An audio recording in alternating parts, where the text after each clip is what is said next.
So in life, there are moments when you stop and ask yourself, how did I get here? Like, why am I standing here? Well, this is definitely one of those moments for me. And I find myself going back to the beginning, back to my roots. I was born to incredible parents, amazing parents who served as doctors in the Indian Army. I was the firstborn. And as far back as I can remember, I made my parents very proud and happy 99% of the time. Okay, slight exaggerations of personal achievements are allowed from time to time, don't you think? My brother was born a few years later, and even then, nothing changed for me. We were both given equal opportunities, and I want to emphasize this. I want to really emphasize this for you because I don't think a lot of people might understand that being equal might seem very normal. But where I come from, India, and a lot of developing countries around the world, more often than not, this is an exception. It's actually a privilege. My first experience of the glaring disparity between boys and girls came at a very, very young age.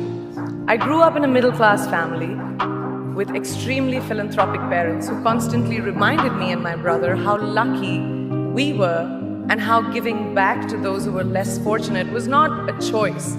It was a way of life. Simple. I was 7 or 8 years old when my parents started taking me on these visits in a traveling clinic to developing communities around and villages around the city that we lived in called Bareilly. We were packed into this ambulance and my parents would provide free medical care to people who couldn't afford it. My job at the age of 8 was assistant pharmacist. So I would count all the medicines, put them in an envelope and give it out to patients, and I really took my job very seriously. Very seriously. But the more I went on these expeditions, the more I began to notice the simplest things that distinguished a boy from a girl or a man from a woman. For example, girls were pulled out of school when they hit puberty because they were considered ready for marriage and babies. That's 12 and 13, while boys still enjoyed their childhood. Or basic human rights such as healthcare were denied just because they were women. Let's call this whole experience trigger number 1 for me. Fast forward a few years and many, many triggers in between. Like a producer-director, for example, early on in my career, I must have been about 18 or 19, telling me that if I didn't agree to the ridiculous terms or painfully low salary in his movie, that he would just replace me. Because girls are replaceable in the entertainment business. That was a memorable one. Made me decide to make myself irreplaceable. But I think what really moved the needle for me and ultimately led me to create the Priyanka Chopra Foundation for Health and Education and around the same time partner with UNICEF was an encounter with my housekeeper's daughter. About 12 years ago, I came home from set early one day and she was sitting in my library reading a book. And she must have been 8 or 9 years old and I knew she loved reading. So I asked her, I was like, it's a weekday, why aren't you in school? And she said, oh, I don't go to school anymore. So I went and asked her mother and I said, why isn't she in school? And her mom said that her family couldn't afford to send her and her brothers to school, so they chose the boys. The reason? She would eventually get married and it would be a waste of money. I was completely blown. And it shook me to my core.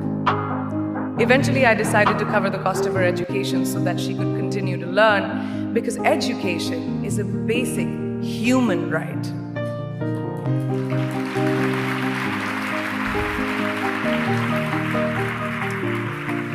And a huge necessity, especially today. From that point on, I was determined to make a difference in as many children's lives as I could, in whatever big or small way that I could contribute. There's a really, really beautiful quote that I read recently, and I think it's absolutely appropriate to explain what I'm trying to say today. The hand that rocks the cradle, the procreator, the mother of tomorrow, a woman shapes the destiny of civilization. Such is the tragic irony of fate that a beautiful creation such as a girl child is today one of the gravest concerns facing humanity. Girls have the power to change the world. It is a fact, and yet today, girls are more likely than boys never to set foot in a classroom, despite of all the efforts and progress made over the last 2 decades. I'm just going to give you a stat, more than 15 million girls of primary school age will never learn how to read or write, compared to 10 million boys. Primary school, it's the beginning of our future. Over the last 11 years, I have witnessed firsthand the incredible work that UNICEF does for children around the world, especially victims and survivors of child marriage, displacement, war, sexual violence. But there is still so much work to do. And for me, that is the fuel to my fire. The reason I am so committed to this cause, and that is where my passion stems from, because I know that a girl's education not just empowers families, but communities and economies. A result of her education, we all do better. It's just as simple as that. As entertainers and influencers sitting in this room, I feel that it's our social responsibility to be a voice for the voiceless, which is why I applaud each and every woman in this room for being such a badass.